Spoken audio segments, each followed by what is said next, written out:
Good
evening, everybody. Welcome to another episode of Paranormal Brew. I'm your host, Taryn, and I have two people that I love and adore so much. I've known them for a really long time, and I have actually experienced some of the stuff that they are going to share with us tonight. I've actually have investigated with them several times, and it has witnessed this digital seance experience thing that they do, and they do it very well. And there's something to be said about the couples and how they just kind of become one during an investigation with something like this, so you can see how well they bounce off each other. It's really neat to watch and to see the evidence that's captured on this.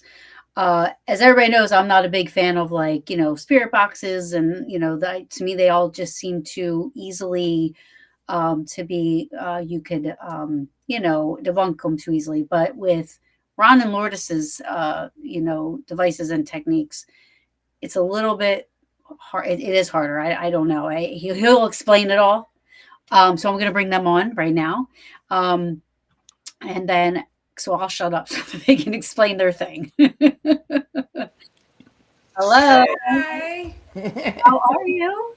We're good. Long-winded intro there. I was like, I'm going to let Ron do the talking because, he knows every time that me and him and we've done this, I'm always like, all right, Ron, explain it to me again.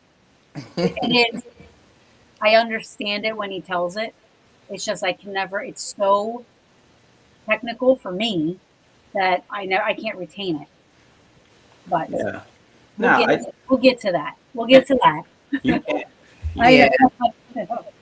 But let's just start just by anybody that's watching. I forgot to bring the chat up. Anybody that's watching that doesn't know who you guys are, or isn't familiar, can you guys just introduce yourselves and we'll go from there. How you got started and into this and how you two came together.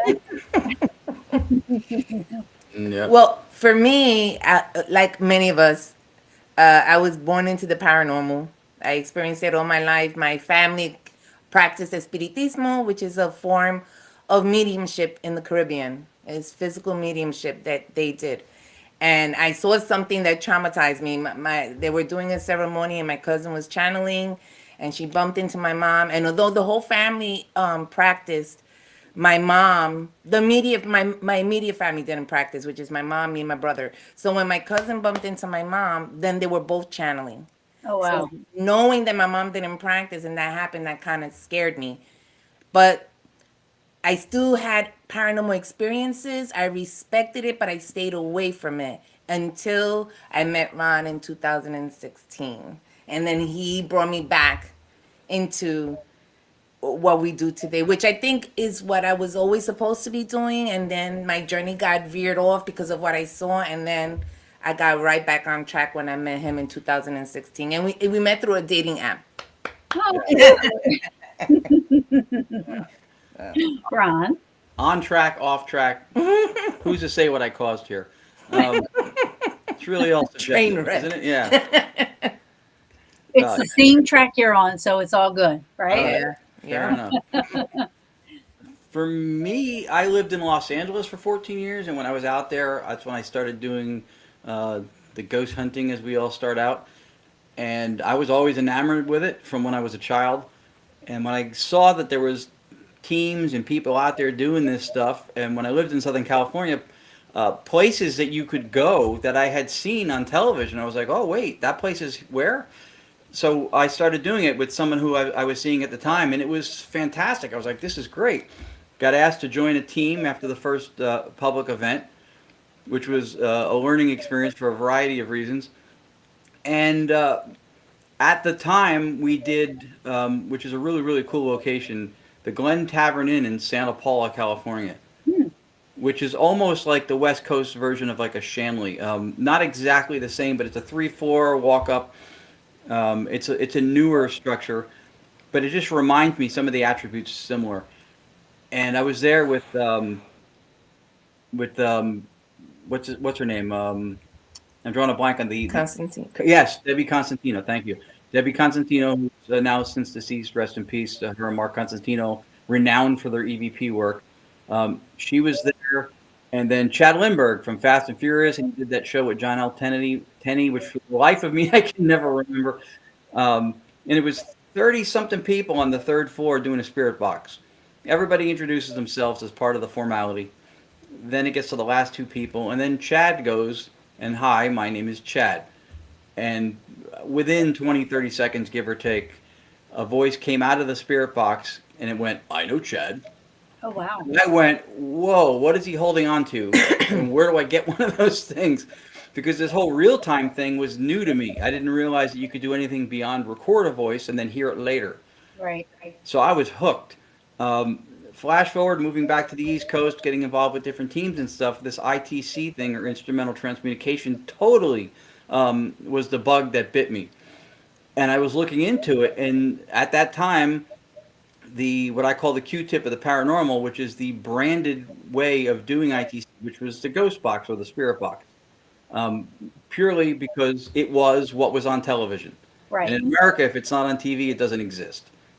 Right. And I saw this, and there's still people today doing it who are brilliant at what they do. The ITC field, everybody I can think of and name, everybody I've crossed paths with that does ITC is doing brilliant work. This is an incredible time to exist in the field for spirit communication because you can go across the whole landscape of different people doing it. Anybody that I could think of a name is doing something that's, I think, special in their way. So this was something I was really into, but at that time, the ITC people who were prominent, the pioneers of the modern ghost box movement, were all building stuff, soldering and putting blinking lights and spring reverb, and I don't do that. I'm not the handy tools guy. I will hire somebody to fix something. I won't do it myself. If I was soldering daily, I would be high-fiving with fewer fingers, so I don't. And I wanted to be more involved in this stuff, and I found through some documentaries and some books, because I'm constantly reading in this field everything that I can get my hands on.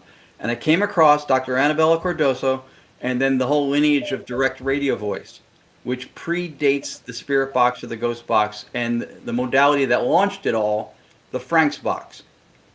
And I was looking at what Marcello Bacci, a little Italian gentleman in Italy, in Grosseto, in his little studio space, weekly, monthly, with parents who had lost children, what he was yielding with an old vacuum tube radio on a vacant AM channel. And I looked at her, I went, I don't understand why no one is doing this. Right. How is nobody doing this? You don't even have to build anything. You just have to have a radio. You can get those. And I didn't understand it. So I kept watching more, and it was the most real time, successful, the efficacy of the method, unparalleled. And I just said, you know what, we're going to try this. So we started doing it with just a radio. And then we evolved in through the process, which I can explain. But for the purposes of my backstory, that was where it kind of all took off, because this real-time thing was now something that I could actively participate in and maybe contribute to. Right. No, and it's amazing. I remember the first time I think, was it Kreischer Mansion? I think so, yeah. Was it Kreischer Mansion or was it? There was another one. Egypt, New Egypt, No, it was Columbus. Kreischer. Columbus Inn, The what? Columbus Inn. Not Columbus Inn. I think it was Kreischer Mansion. They were the ones where he said, "What was the family business?" Yes. It was Yeah, crushing. that was Chrysler Mansion. That was the first time that I actually was it that or Columbus Inn?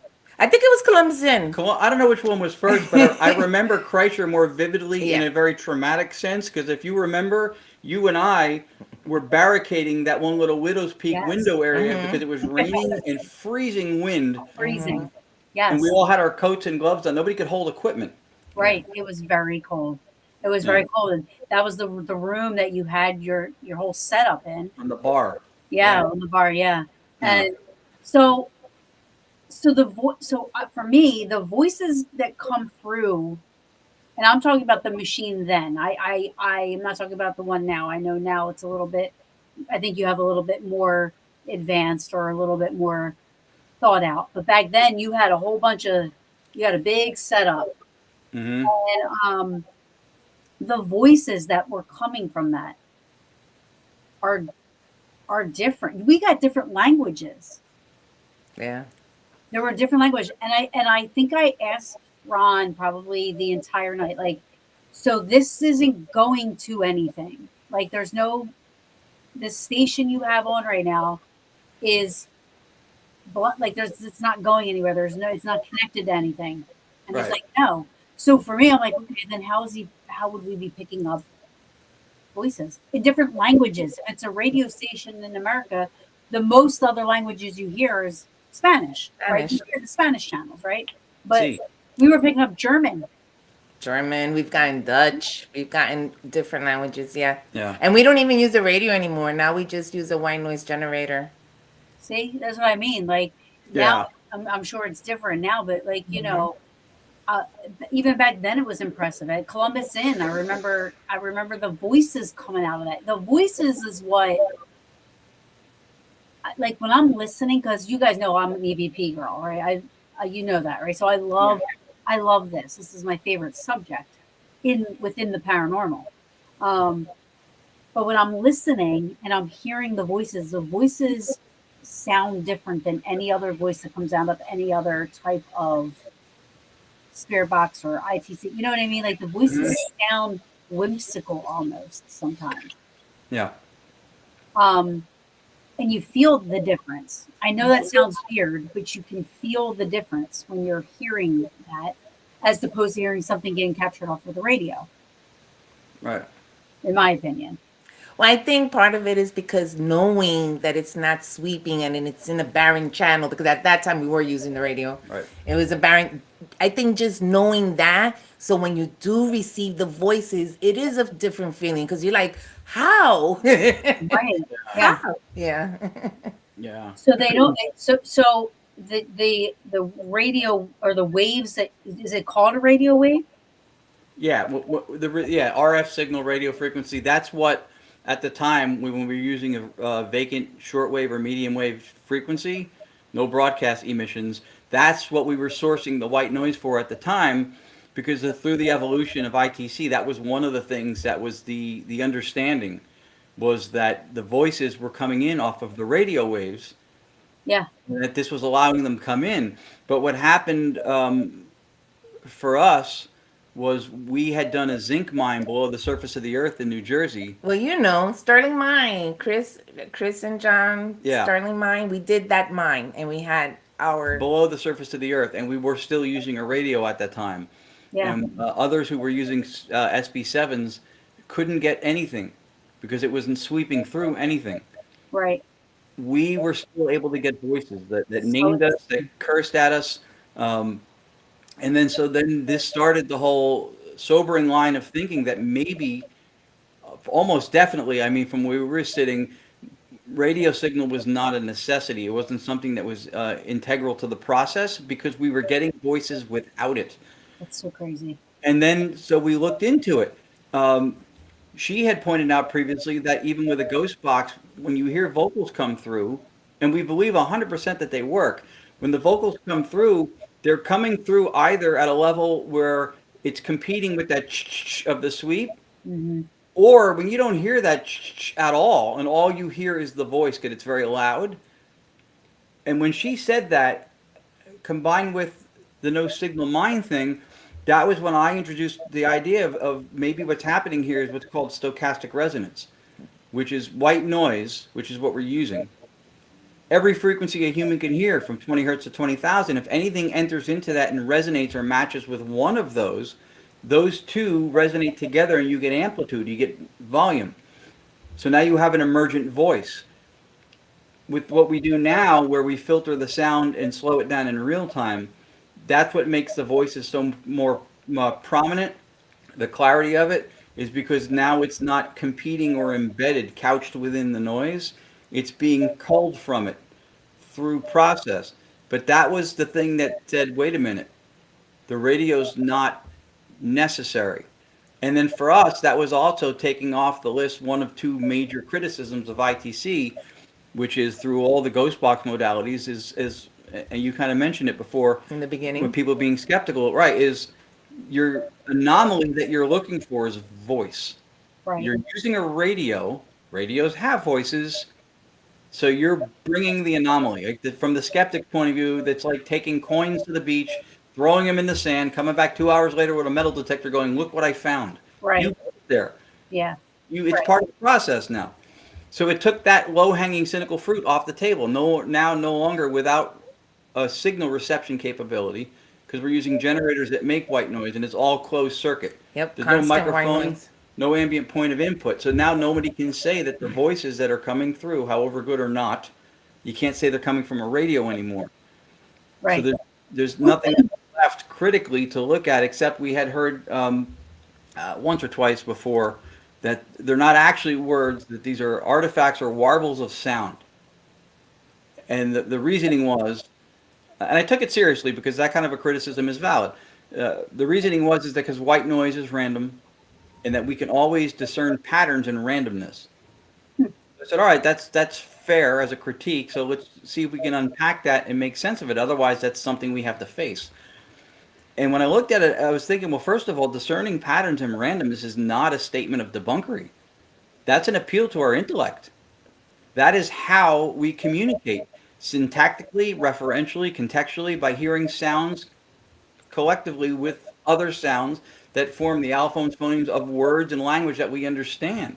We're Right. identifying speech. We don't Right. ever hear the cat meow, meow, meow and go, oh, he wants to go in the car and buy some treats. The patterns of sounds is how we recognize speech. Right. That's it. So then it supports it. Right. And the other thing that's really important, and this happens in the paranormal a lot, and it happens throughout science and a lot of things, where people will say that the effect or what's going on, like the noise, is random. We say random. Random is an empty drawer. It's what we say when at the time it's not possible or plausible to calculate or measure what the factors are. So we say it's random. White noise is not fundamentally random. It's being affected by electromagnetic particles, quantum fields, electromagnetic fields, charged ion particles from the sun. So there's things, and we think deterministic speech based on what we're hearing. So Right. it's not fundamentally random. What it is computationally irreducible, which means at the time you can't calculate it. Another real time, probably well timed in a year example of that is the coin toss at the upcoming Super Bowl. They always say it's a random toss. It really isn't, right? You have angle of the toss, wind speed, barometric pressure, gravitational forces, angular momentum, but they're not going to have a team of scientists out there calculating these things. They go, it's random. Right. So that for us was the way to at least vet the authenticity of what we're doing. No radio signal. What's coming through is not random, and it's verifiable through voice print. So this, we believe, is some form of dialogue or direct communication. And are you getting when you are and when you're doing these experiments and you're calling it? How did you come up with? Well, let me ask my question first. Sorry, ADHD. There's so many questions going through my head. I'm like, oh, um, do you find that you get more intelligent responses? Is it all intelligent, or is it like We get both. We get sometimes them talking to each other and they're ignoring us, and we get intelligent responses. And since we've been doing it, we've also been getting more and more of people's loved ones coming through, and life-changing experiences for them. Yeah. Because we don't, when we do our sessions, we let the audience ask whatever the questions they want. So if they want to ask a question to their loved ones, they're more than welcome to. And when they get their response, that's when that life-changing experience happens. When they get a relevant response Yep. that none of us knows about. So, and we all hear it.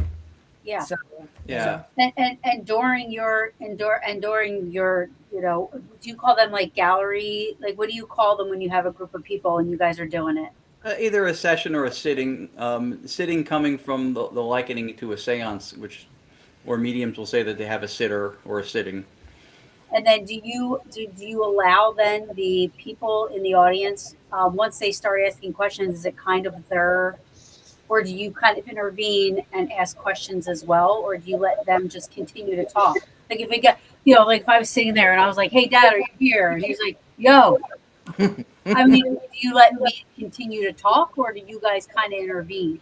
Yeah. we, as long as they're having communication, we'll let them continue. If it gets slow, then we'll intervene and maybe introduce something else. But Yeah. if they're having dialogue, there's no need for us to intervene. They're having their experience. When we bring it out of the house, when we want to do it for ourselves to play around, maybe contact our family, we can do it here anytime. When we bring it out of the house, it is not for us. It is not about us. It's about the people who showed up to the event or the expo or whatever it is. That's the nature working through us with what we've been blessed to be able to do. And so always prioritize the audience when we do that. But if either the person's too far from the recorder and they ask a question, I will repeat it, because if you don't have a cue, you don't have a Q&A, right? Right. Yeah, So yeah. I'll repeat it. Or if there's a lull, if nobody's asking anything, they're just kind of enamored sitting there listening, then I'll ask a question just to keep the back and forth potential, because sometimes you won't get answers, sometimes you get a lot of answers in a row.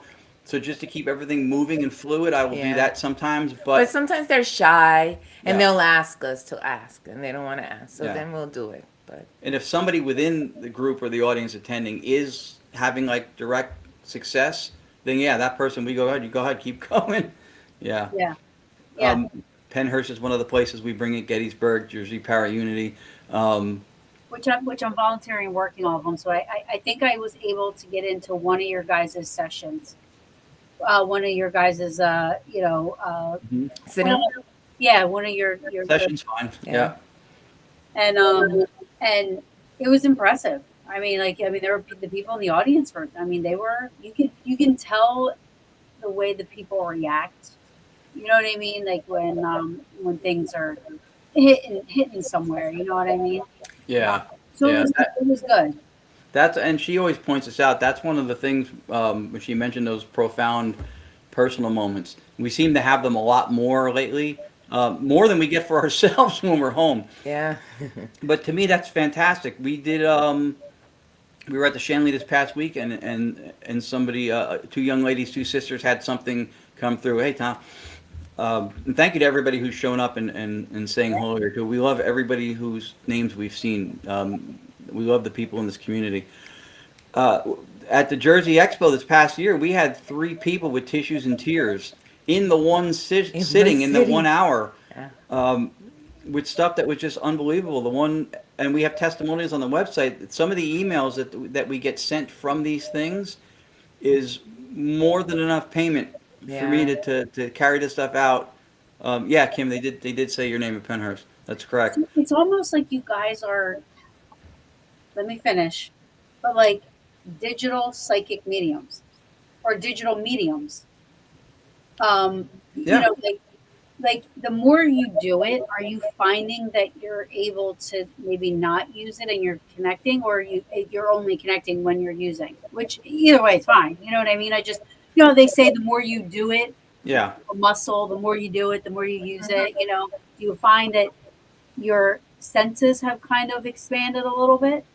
Probably. I mean, I know where I know where you should go with this, so I'm going to set it up real fast. It is. That's why we call it a digital séance. It is the medium for our séance-like gatherings. It's the medium. Right. However, person from family with a spiritismo background at times during sessions has gotten stuff symbolically like mediums do and has called it out where it did not come through the speaker in our system at all, but she nailed it. Hey, Larry Eisel, another great guy. Yeah. I mean, I think, listen, we all are mediums, honestly, or every single one of us on this earth. It's just that we don't practice it, we lost it, or whatever. But the ones that do, like us, in the paranormal field, the more you do it, yes, the more things will happen, whether you're working with ghost boxes or doing whatever equipment or method that you decide to use. So with what we're doing now, the digital science experience, yeah, I feel like I've had experiences like that I gave someone a date that didn't come out from and he was surprised, and I also had an out of body experience and something that seemed like a time slip. So I don't know if it's because we're doing this, it has opened up that mediumship that we all have, and since I've had it from childhood, Right, Dustin. and we're doing it now, that it's, but I think if we all practice it, that we would all get better at it, honestly. Um, Gina, yes, I agree. With integrity and respect, they will interact more for sure. Yeah. Wes had a question. Hold on, Wes. I'm gonna because it was a good one. Kind of brings me to kind of what we were talking about. Do you think that technology Staticom will ever be sold individually to the everyday investigator? Um, I think at some point that the methodology, because of how it works, will probably eventually end up becoming the standard. I think it'll permeate the landscape more. We don't have any plans to box it up and sell it. That wasn't why we started doing it. We're enjoying being able to bring this out and be of service to people um, Absolutely. through us, and because we get to go to places and events like the Paracons and stuff, we get to interact with people that we love and meet new people. So I'm not in a hurry to sell it, turn a dime, and then not have to go places anymore because, like, Yeah. everybody has it out there. But that said, I do think that this is going to be something that's going to be learned. There are other people doing similar types of things as well, and that's great. I think if the method becomes more prevalent and people yield results with it, anything that moves the field moves the field. If you're waiting to get up to bat next, and the person before you hits the game-winning home run, your team wins. Your team wins. Right. And so if we were the only two idiots doing this and bringing voices in this way, that's not sufficient to dent the paradigm, to make a shift. And finally, this stuff is proven or believable or whatever, the Yeah. goal is. So, And it's kind of hard because the setup, when we started it, when Ron started it, we weren't thinking about monetary benefits. yeah. There's nothing wrong with it, but we just wasn't. We were just doing our thing, and it kind of just turned into something that everybody wants. And now it's hard to give them that because of how the setup is. There's a lot of licenses, there's a lot of time. It's hard for two of us to give it to a whole bunch of people. We don't have the resources or the time to help everyone. Yeah. And then there's some issues with licenses with the components that we use because we didn't think about that. So maybe in the future when we can have, a figured out plan or whatever, maybe in the future. But for right now, no. Sorry, guys. No, but it's awesome, and I know you have some clips that you are going to share with us, and which I'm excited about that. Um, Early on, I want to point out that, and I know a lot of people probably ask this, and I know you guys I think you guys said a little bit here and there while we've been talking, but your own loved ones, they've come through. His mom, we believe his mom and his grandmother. But really, I don't think I have, honestly. Well, we're not sure with you because her name comes through a lot, but she's also a junior because her father's name was Lourdes. My father, who recently passed almost a year ago, his name is Lourdes. His name is Lourdes Gonzalez. And my name is Lourdes. So, I mean, when they say my name, could it possibly be him? Maybe. I mean, I've asked and I never got a definitive answer. I mean, Lourdes isn't a common name, just like Taryn isn't, right? Yeah. So, like when Taryn gets picked, I remember one of my first I was an enthusiast at this time. I went to the phenomenology all by myself, and the Constantines were there, right? And one of the ghost hunts that I signed up for was with them because they were EVP experts. They called them the EVP experts at the time, right? So I was like, oh, that's right up my alley. And I remember going on. We were at the farmhouse there, right outside of the Eisenhower, and we're listening back, and Debbie's holding the recorder, and you hear Taryn, and she was like, Taryn, that's a weird name, and I was like, it's my name, Yeah. and she's like, really? I was like, yeah, and I don't think we got anything past that, but that was the first time I ever heard my name. Now Right. I hear it often. Yeah. I hear yours often. Yeah. I wonder if there's something to that in itself. Like there's the people that hear their name very often, and then people that don't. I mean, was that wasn't your first time investigating, right? That was in the very beginning. That was before I even trained to be an investigator. Like it was like I was a total enthusiast where everything was a ghost, everything was paranormal, everything. Yeah. Those were the days. Yeah. Fun, innocent time where you didn't know any Yeah. better, you didn't know anyone, you Yeah. just were having fun. I think part of if you keep doing it and it gets familiar, and then your name just starts coming more frequently, they start saying it more because his name comes out a lot too. Gina.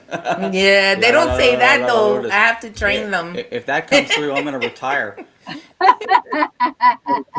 Does it say la la la? I'm gonna have to try. Gina, we're gonna get that recorded for you. She's awesome. Yeah, I think it's amazing, and I literally could. I love listening to Ron talk, and I'm trying. Like I stare and I listen so hard because of my ADHD, but he's so smart, and you are so smart. Don't even. You are so smart. You're like ridiculously smart, and I'm like, I have to like concentrate to like really focus, and not because it's just because you're so smart, and like. And if I pay it and if I concentrate, I can follow you and I know what you're saying. You know what I mean? It's it's unattainable for me. I appreciate the compliment. Um, hey, one of the things that this field did for me was it sparked me to go on an educational spree that I probably should have went on when I was in high school, but I didn't. It's so complex. There's so much to it. And I think one of the reasons why we made this an experience, not just digital seance, hey, John Covey, is because there's so much more to it. And I feel like one of the reasons why maybe the field is kind of like leveled off as far as this whole proving things and making headway is because through what's called epistemic dependency, where we're just taking what the field passes down and then just that's the rule book. Right. And no re-questioning, no re-approaching stumping. It's just this is just how it is. This is just why it is. And so a lot of stuff I didn't understand when I got into this field. A lot of this stuff was completely was completely over my head and new to me too. And I was like, well, you start doing podcasts or you start talking to people, and then you get hit with questions you can't answer. And for some, that's kind of like the death knell. It's like, oh no, I look horrible. I didn't have an answer. That's the best thing that can happen to you. I was stumped, therefore I learned. That was the whole point for me. I still can't speak to everything. I will try my best. I will reason through it based on how I see things, through the lens I see it. If I can't, I'll say, I don't know. I don't have an answer for that. Or I can give a best guess. But to me, that stagnation is what we're hoping to change. If you look at the landscape now, everybody that you can think of that does a version of ITC with a method of whatever choice, so many brilliant people before that founded these methods, the boxes, the direct radio voice, right, the EVP work, and yet here we are still in 2025 fighting for the validity of these voices like none of that has ever happened. Like Marcello Bacci wasn't investigated by a scientific team out of Italy that took his tubes out of his radio. RF shielded him, no radio signal. like the people who exist today in ITC weren't pulling incredible voices, and there's tons of them you can find on Facebook. That stuff happens, yet we're still arguing for the validity of it. Right. That's a worldview paradigm change. We need to reapproach the whole field and phenomena, I think, from a different angle, because we're playing the same game the same way, and then wondering why there's still people who think this is complete bull, and some of them will always, Right. and that's fine. But you can only walk into the wall so many times and then stop and go, all right, well, maybe there isn't a door here. Yeah, it's time Yeah, for change. It's time for new thinking. yeah. And and that's the thing. And I don't mean to be spotlighting only Ron here, because Lourdes, you are like Ron is the brains. You're the spirituality, and you're the nurturer, and this. So you're really good. I remember doing the EVP sessions with you at Kreischer Mansion, and that was like, it was impressive how responsive the other side is to you. Yeah. As to you too, I think the two of us together, that's why it was a good session. Yeah, but Yeah. you're very good at bringing them in, if you will, And hearing them. and hearing them. So, and this is not anything cute or romantic I'm trying to say about her. This is an ineffable fact. She works as a licensed court reporter, so she listens to linguistic recordings for the state of New York. So she hears everything. She has an extremely trained and sensitive ear to multiple voices at the same time, dialects, accents, talking over each other, distant sounding, like maybe almost like farther from the mic. That to me is priceless when you're listening to audio, because sometimes some things are clearer than others, but she will hear it. I mean, what I do for the living, I do for the dead. It's the exact Yeah, same yeah, thing. yeah, yeah. Yeah. That's and it's ironic. I mean, a lot of us that do this kind of, this is our passion, or this is like our people. I hate calling it a hobby, because it's more than a hobby to me. But in your real life jobs, you're doing something similar, right? Like I've been in healthcare my whole life, and I've got into this to help people, or to help locations, and to give back. So yeah, it's totally, it parallels itself. I mean, Right. most of us anyway are in this for the right reasons, and the good stuff. Yeah. Um, so, do you want to share some? Which one you gonna share first? I don't I know. get excited.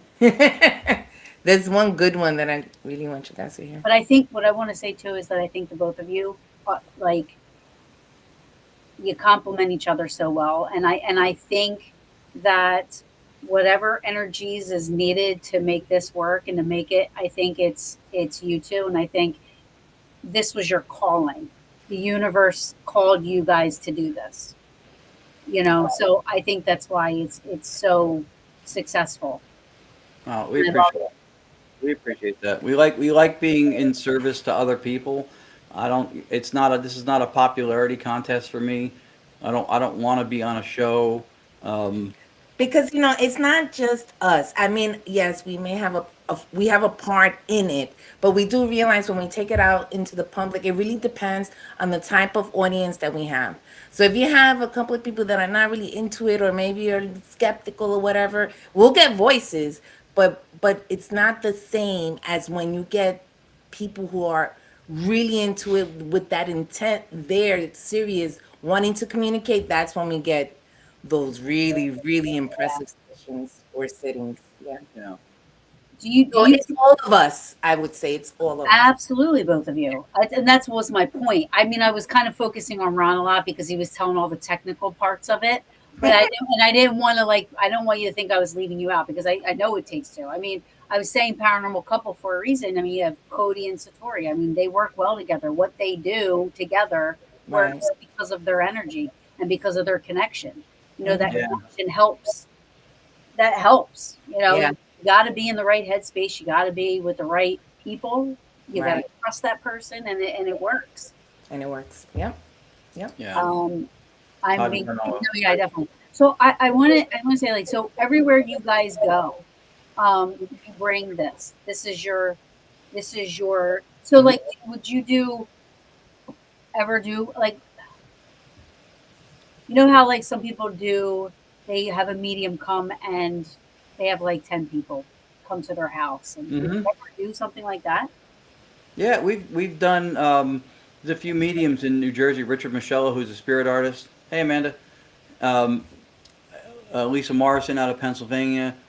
Um, Kim Geyer. A lot of them will do events. They'll do mediumship events, and then they'll do returns to those locations and venues, and they'll do a second one, combining with the digital seance with us, and we'll work in tandem with them. So we absolutely do those kinds of events. The only thing I would say that I wouldn't put us on the front lines of is residential, uh, because we wouldn't call a location haunted purely on getting anomalous voices. We can get them anywhere. Right. And if somebody's having what they feel is a problematic issue with activity in a home, We're not the ones. we'll get called in sometimes, in very few instances, to maybe get The names and messages. voices, messages right. The messages. But we don't. Like, we yeah, don't that's what I provide mean. Like, that kind of help. Yeah, we don't have experiences in providing, services for haunted locations and getting rid of people. But people do bring us in for the messages. Yeah. that's what I mean. That's what I mean. Like, you know how like they do like they'll hire a medium to come and it's like they have like 10 people show up Right. and the medium like reads, either they do a group reading or they individual. You know, would you guys ever do that at a resident? You know what I mean? Like similar to that, but just, you're because you're using your Yeah. I keep calling it a machine, and I'm sorry. I don't want Method. to. It's The a, It's a method. method. Yeah, it's a method. Method. Machine Sorry. is fine. There is a computer involved. I mean, we have done residential. They brought us them just for that. Yes. Right. Yeah. We Yeah. just do the messages and the mediums deal with whatever they have to deal with. But yeah, we have been brought in several times. But it's not our thing. We haven't been brought in a lot, but we have been brought in. Yeah, and that's mainly why. Yeah. Pure curiosity. Mhm. Ever gone to a cemetery with it? Did we go? I don't think no. No, because when we went to We see did. Melody, We there's yeah. no- We had a box that Yeah, time. okay. We could. We would just probably need to bring a generator, just some kind of a power source to plug into, to run the computer element of it. We could. we haven't though. It hasn't. It I'm hasn't just come up. curious. When we did Penhurst, Bob put us in the one building that had electricity, and then he ran what was arguably the world's largest extension cord. I think it crossed the time zone to get to where we were. And then we plugged in and ran it in that building, which was really cool. But We would need a power bank. I yeah, we would need to run it off of a power bank to do it somewhere outside. And the idea has come up. A couple of people have proposed locations and things where we would be in that situation to do it. I like it indoors for the ease, the table, the chair, the sound is not escaping all over the place if you're outdoors, but it's not an impossibility. Have you ever? Uh, you obviously record while you're doing it. Always. Have you ever like had instances where one recorder didn't have it on there, had it on here, had it on here? You know what I mean? Like anything weird around that type of a thing? We probably had a Or couple did of you instances. did you catch a voice on? Well, that we've had, yeah. Yeah, we've had a couple instances when a voice that was not coming through the speaker, not coming through the system, but was like an EVP would be on one recording. And I'll record usually on two devices when we do a sitting, but not if it's coming out of the speaker. Once the sound's been modulated into where our dashboard of dials that our sensors pick up audibly, once it's in that range, then it's an ambient sound. It's a mechanical sound wave, and then anything within the environment that's recording sound should pick it up. That's one of the anomalous characteristics of EVPs, because it's at a range where our hearing can't pick it up, but some reasons, as if imprinted, right? Which is the idea, I guess, that people go with. One recorder out of four will get it. That through the speaker doesn't happen. Yeah, through the speaker. All right, so let's get to what we're gonna share. All right, so I have one thing Bear with me here, because queued up. So I guess do I So- have to share it? I think you'll he have to can. bring it into the studio once I do it. So since we're new to restream, I'm assuming, is this a whole screen, or can I share a window or a tab but with sound? Yeah. I'll do a whole screen. do that. Yeah. I'm like, yeah. 'Cause You're we're the not technical familiar. guy. No. Hey, Beth, Scott, Brian, Amanda, Todd and Yeah. Kamala, Dana. Yeah, we don't always see the comments if we're full screen, so I don't want anybody to think we're. Nope, I get, yeah, go ahead. All right, so I'll do a share screen, so you should see it backstage, and then when you bring it in, okay, so I'm going to switch the screen so you don't see that effect. All right, let me know if you don't hear it.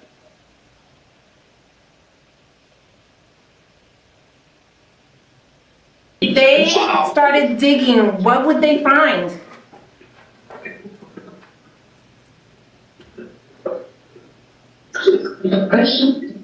Person. Oh my God. Yeah, yeah. Oh my God! Yeah, that's the Is it a male or a female person? Male or female? Woman. Woman. Oh, woman. Oh, woman. Wow. So that was that one. We got a lot. We got a lot of love and a lot of play out of that. We went in to do My Haunted Manor with Jeff, Daryl, and Trey, and we were in 2 episodes because of that. One was with Dustin Parry, was the second one, and then they put it into the finale episode of season 1 of My Haunted Manor USA. And an example of working with mediums. A few mediums had talked about there being a body or two buried below the dirt there in the basement. We come in, we run this, and it was running upstairs, but because it's right below the basement's right below. You did hear it. We took the speaker downstairs with Bluetooth because it was close enough to get the signal, and it came through the floorboards were slatted with gaps in them, so the Bluetooth wasn't encumbered with trying to get downstairs. We went right downstairs with it. I was asking questions right away to see if it was going to work, and I got 2 answers, and then Daryl looked at me and went, "Stop asking questions." Because he kept getting really Because good. he wasn't recording it. They were still setting the cameras up, and I asked. There was a sign that said not to enter where the dirt was. Do not enter. Do not enter. And I said, "What does the sign say?" And a voice said, "The sign says not to enter." Oh, wow. And then we all went, "Whoa!" And he was like, "All right." He says, "Just wait, just wait." And there was a little toy rolling pin by my foot. I went, "What's under my foot?" And it goes, "Rolling pin." And Dara goes, "Stop asking questions." I went, "All right, sorry." I'm excited now because sometimes we still get surprised, right? It works great, sometimes better than others.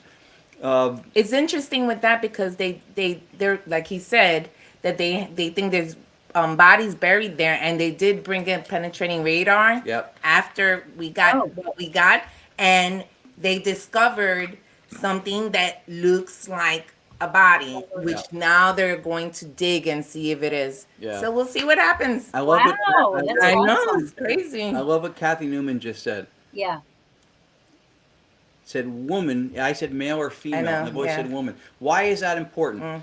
Because in the paranormal field, a lot of times one of the things we do is we generalize the word information, right? We generalize data or information.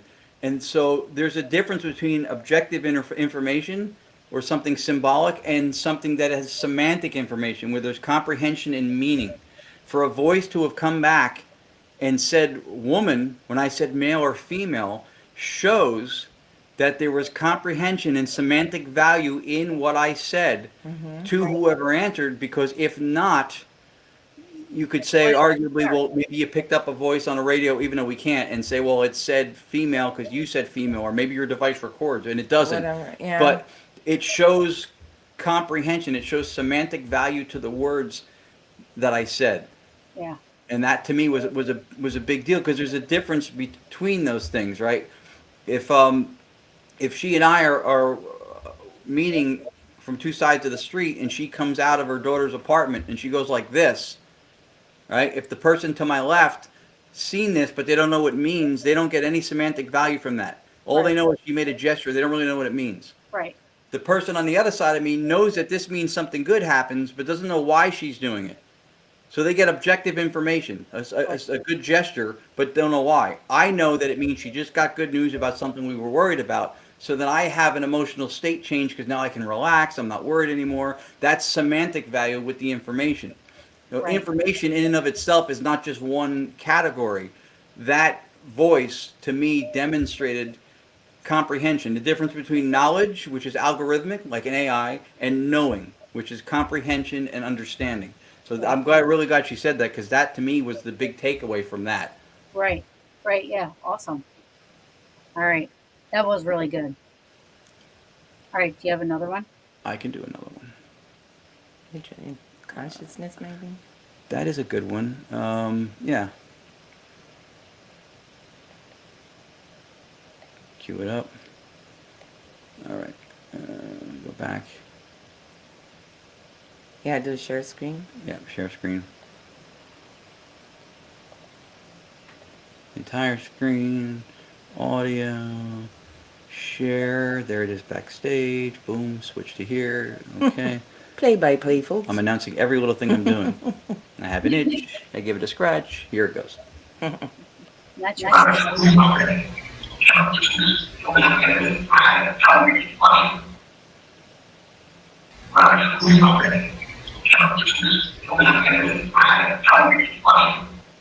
Oh wow. Right? It's yeah. Now, do you guys like? Do you guys like? I know you're not editing them to like do anything weird to them, but I mean, do you do anything to enhance the audio to make the voice clearer, or is that how it comes across? That the enhancement, everything to make it discernible, is done in real time. Okay. And throughout the years, I've built setups of the software arrangement that have been horrendous, and some of them have been really good.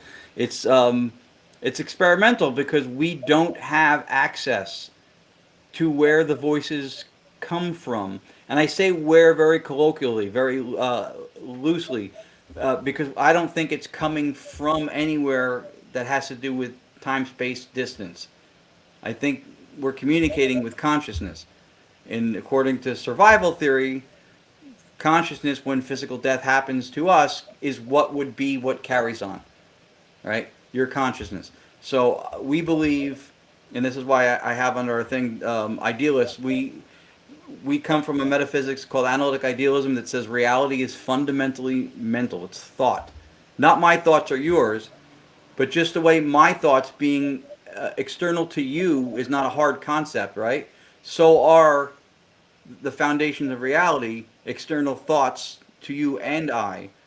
And it's one universal consciousness, which is where we're all fractal parts of, we're all connected to.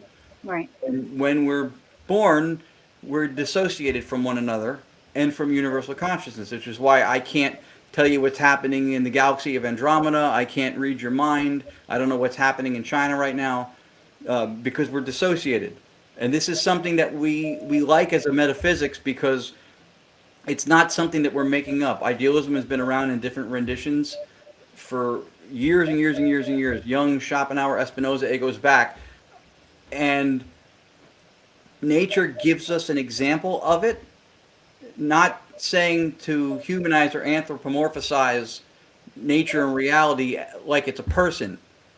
But if something happens on a scale like it does with us, being dissociated from each other and from a cosmic consciousness, then it's safe. You can extrapolate from that dissociation exists. So we think that's what separates us, and we are of one mind, but we're each separate parts of it. And dissociation is extremely powerful.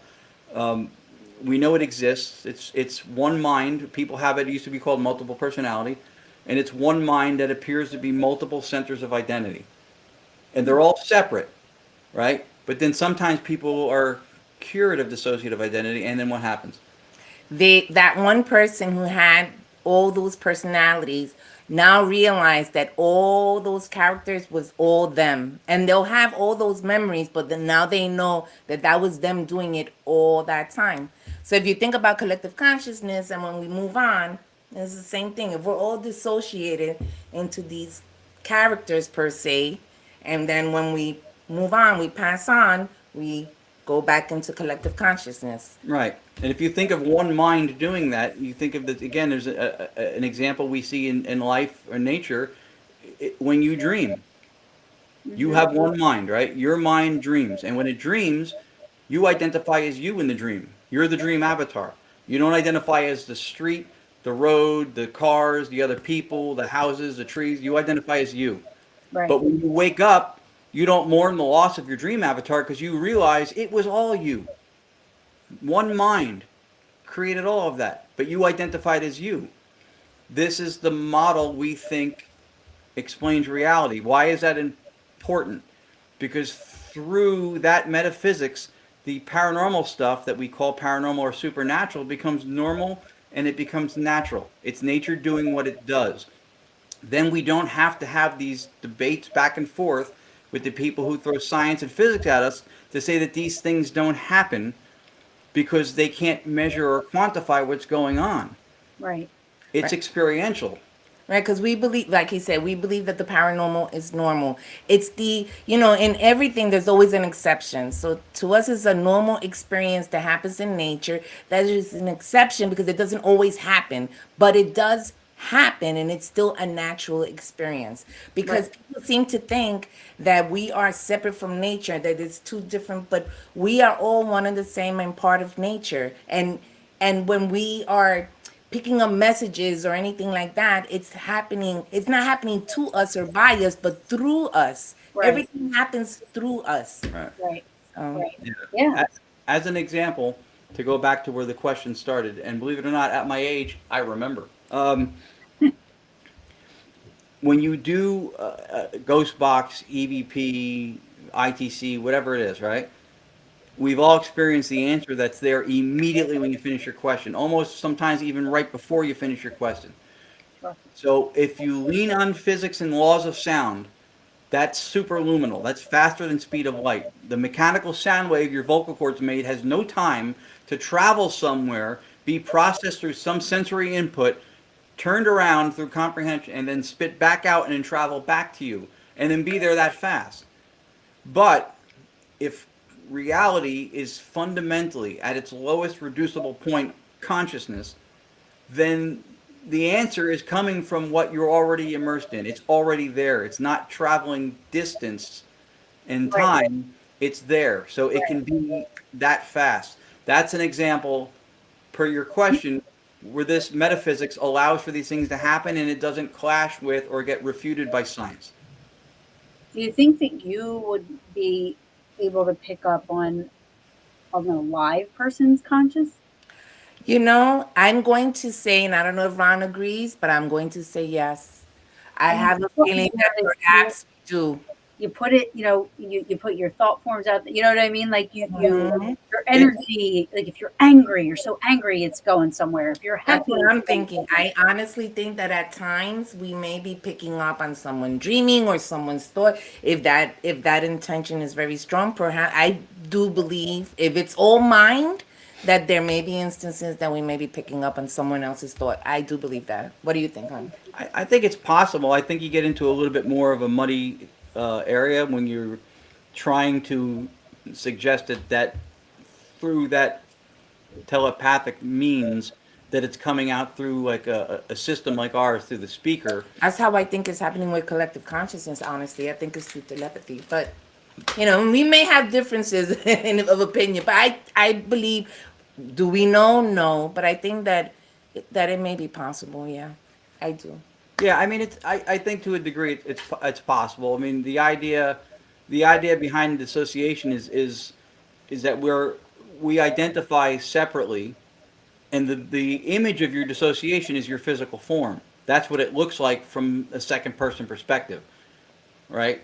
Right. And we can feel sometimes things in the environment. We can feel if somebody near us is angry or upset. Right. And sometimes things in the environment will impinge upon our dissociative boundary, and we'll feel things. So I think it's possible, but with person to person, you have two dissociative boundaries, which is what separates us. So I think that's where maybe the rarity of telepathy or something from people happens. I think in a more common mode of communication with universal consciousness, it's different because you don't have, from whatever the entity or voice coming from that one mind at large, is not going through a dissociative boundary. The only one in play is yours. And for some people, like mediums, their boundary is more permeable, more porous. And that is something that has been shown in scientific studies where they tested people actors pretending to themselves for the realism of like they do when they get into a role, that they're a medium through fMRI, EEG, and they also tested people who were supposed to be legitimate mediums. And what it turned out was is that the part of the brain that work on reasoning and complex thought, higher functioning stuff like the frontal cortex, when the person pretending to be the medium was doing their thing, they had excitations and activity increase in the frontal cortex. The people who were supposed to be legitimate mediums had decreases, little to no activity happening here. Right. So what that tells you is that from a second person perspective, there is something that it looks like to Right. actually be a medium. Right. To actually have something. Right. Yeah. Yeah. It's interesting. Very interesting. It's important, I think, because it allows for a lot of, again, what we experience. Yeah. And you know, because we're with your good friend Kenny, um, I who was going to say, I know you guys have had conversations about I this. had a conversation with him at Penhurst. I had a longer conversation with the Jersey Power Unity Expo. Um, Love him or hate him, he's brilliant. He's a really brilliant guy, and I think his influence, if taken the right way, could get people to think through what they're saying more.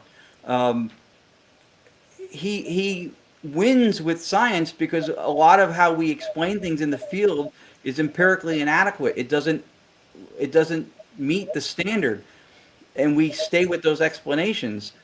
So I think it's good if somebody like that makes people rethink how they're explaining stuff. Ghosts just know how to do it isn't Right. sufficient. No. Right. Because we do know that these things happen, but when they go to explain it, they fall under physicalism, and it's not going to Right. work. It's just not Right. going to work. So it makes the whole thing, because you can't, you know how you know it happens, but if you can't explain it, then that's how they debunk it. But you know that it happened. You see? Right. Yeah.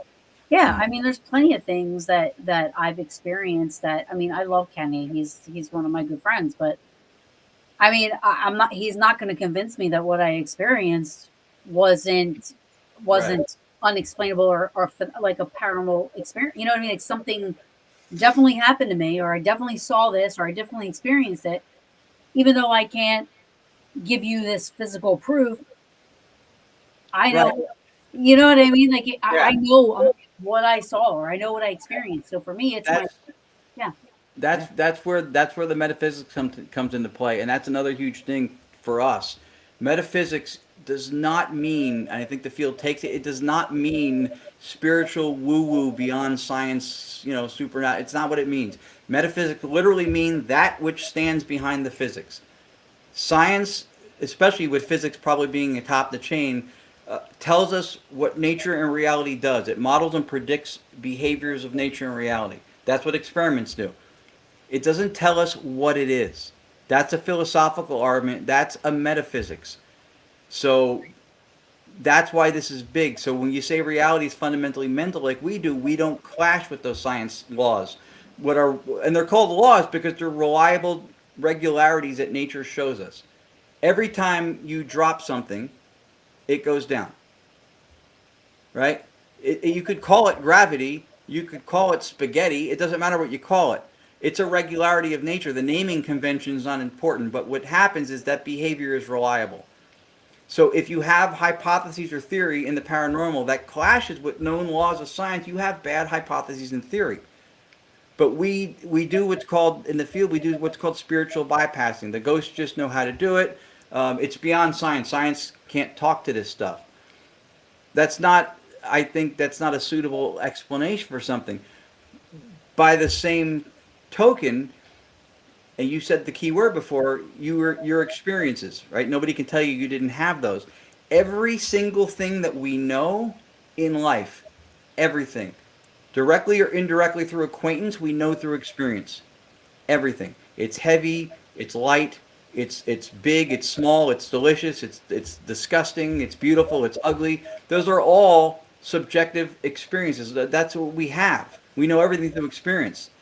What what got confusing for us is that learning through school for so many years, we're inculcated into this idea that we live in a world that's full of yards and feet and pounds and kilograms and kilohertz. You can't hand me 5 kilohertz. Right. It's a description. You can't hand me 5 pounds. People go, oh, I could pick up a dumbbell and it's a 5 pound dumbbell. The dumbbell is the thing, but 5 pounds is the description of it.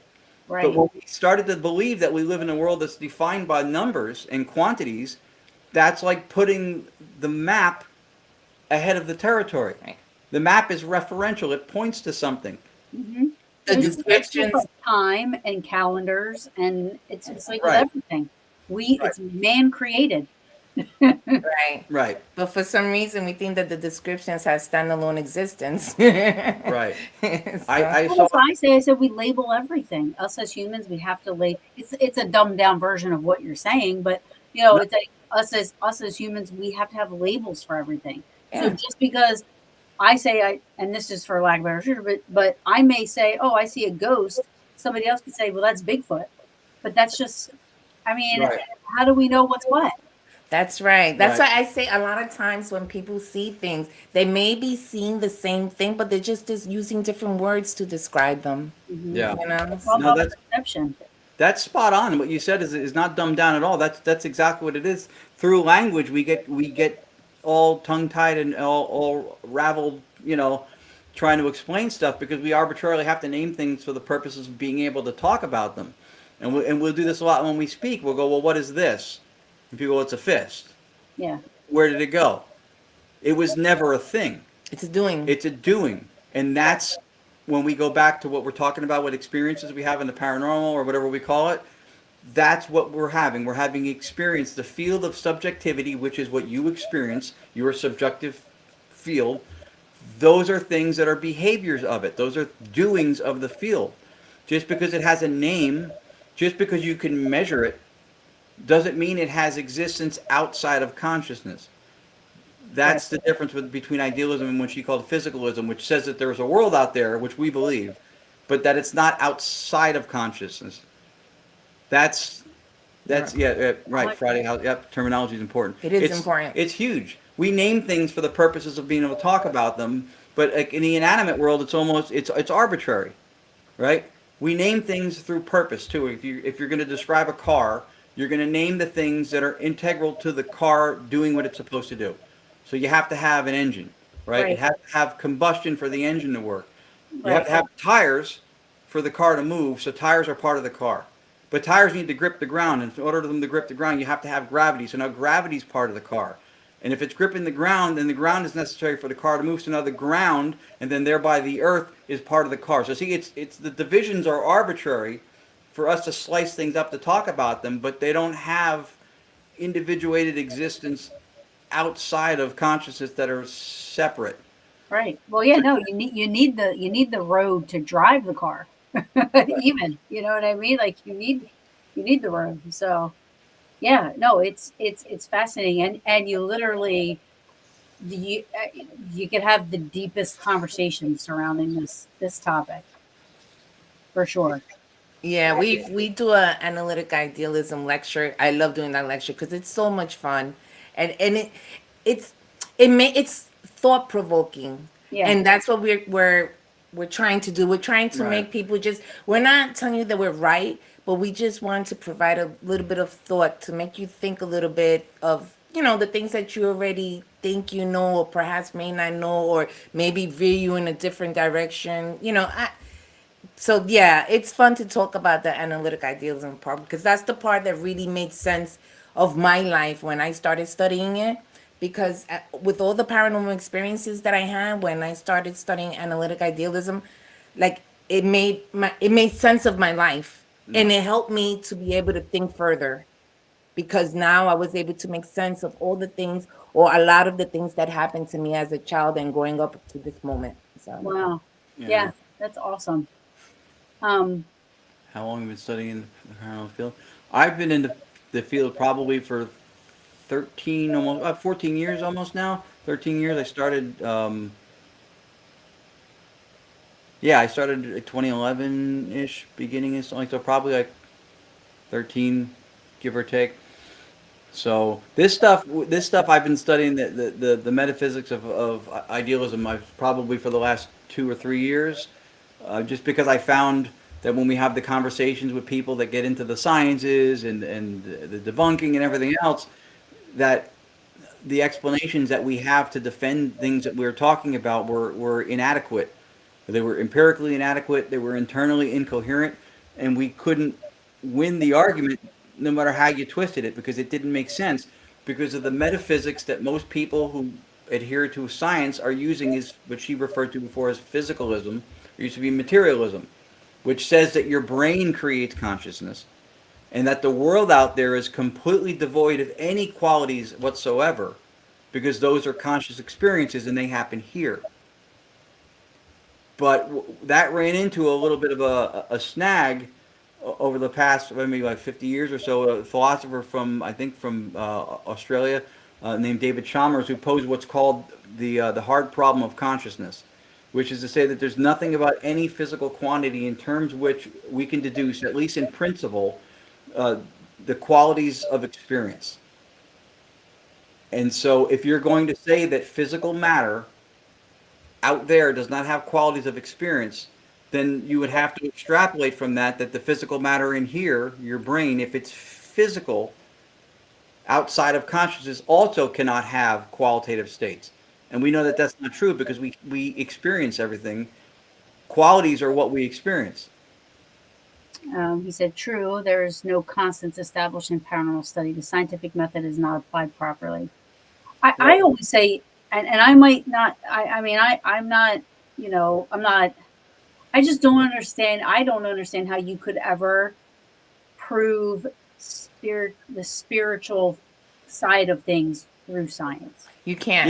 You can't. And that's a big trap that we fall into too. Math proves. Science doesn't prove.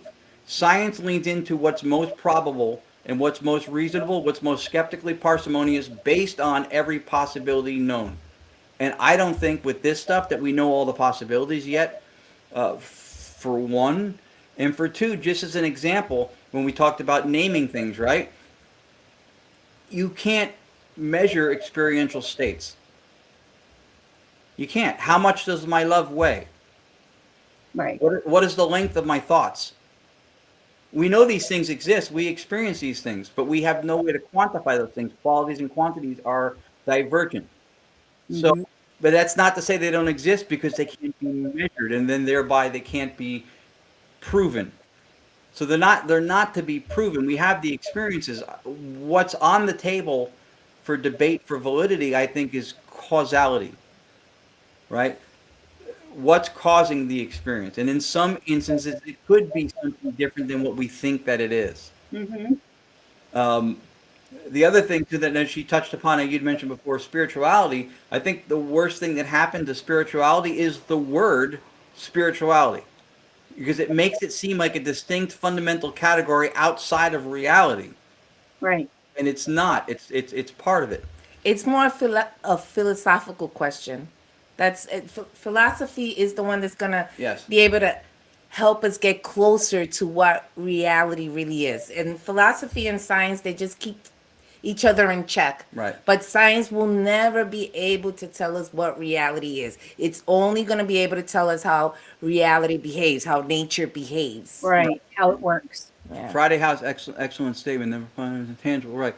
And even if something's tangible, right, it doesn't mean that it has standalone existence as its own ontological thing. Ontology is the studying of beingness, of what is, what reality is, right? So, as an example to that, we say that this is why field theory, quantum field theory, is a big thing, because what's now taken as reality is reduced down to fields. Right? Even they know now that particles are not little things that have standalone existence with discrete boundaries. They're behaviors of the field, of a given field. Right. So you have a lake, and in that lake you can have ripples. And the ripples can have speed, height, width, angular momentum. You can measure it. You can calculate all that stuff. But there's still nothing to the ripple but the lake. You can't take it out of the lake and go home with it. It's a doing. It's a behavior of that field. It's not its own thing. Time, I would say, same thing. Time is the appearance of cognitive proximity. It's what we use as a cognitive function to discern distance between moments or things. Yeah. And that's, for some people, space-time they think is the scaffolding for reality. Space-time is the bottom layer of reality, and then within that, your brain and consciousness, but space-time can't be the scaffolding for reality, because in order to perceive space or time, you have to perceive. And in order to perceive, you have to be what? Conscious. Right. So consciousness has to have primacy. Space and time cannot be the scaffolding upon which consciousness rests. It would have to be the other way around. Yeah. I just want to say he said yes. Yes, the wave is the transfer of energy. There you go. Yeah. And then he said, Friday House, science seems to focus on particle study. While the study has come a long way, I feel there are many fields we have yet to detect. Right. They're trying to have unified field theory, which is to try to reconcile. There used to be, I think, 17 And then down to 11. fields, and they've 11 narrowed or it down to 12. like 11 that they believe. Yeah, so like with quantum fields, right?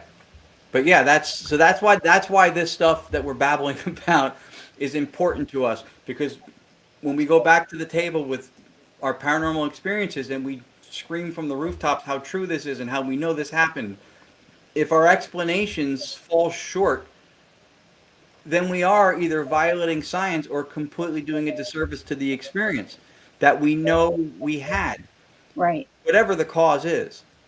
Right. I wrote it's on our website, gagnacparanormal.com. It was top 5 in academia for several weeks, which was much to my shock. I wrote a paper on stone tape theory and psychometry, because that's an example of that. When we say that through an act of volition, somebody's tortured at a location, they have this feeling of despair from being tortured, beaten, and killed.